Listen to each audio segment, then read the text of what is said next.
on the post-Powell market reaction. Are markets getting too excited about the potential end of this Fed tightening? Let's ask Jerry Castellini, president and CIO of Castlelark Management. Jerry, do you agree with that? And also, I'm curious what you would say about Bob's comments earlier that he thinks the market's feeling a little exuberant right now. Well, you don't get up 10 and 20% moves in what I would call SEMI stocks without there being some exuberance. But let's think about it from the context of those are probably the most shorted stocks. Yesterday's Fed discussion was clear from the standpoint of investors that they're running out of bullets to fire. And even if they do fire them, they're not going to hit anything.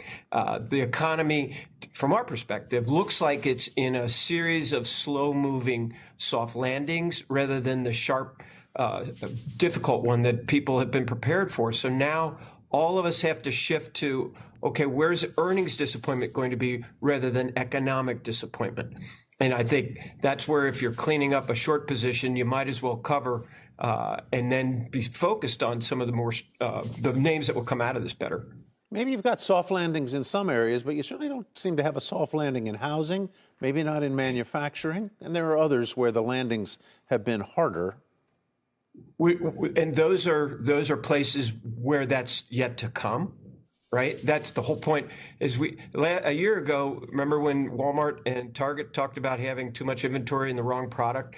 That industry, the consumer goods industry, has now gone through that cleaning out, if you want, and they're not in a position to fail in the upcoming quarters. Whereas you point out, we could see housing rolling over. There's big chunks of technology that have yet to have their troughs.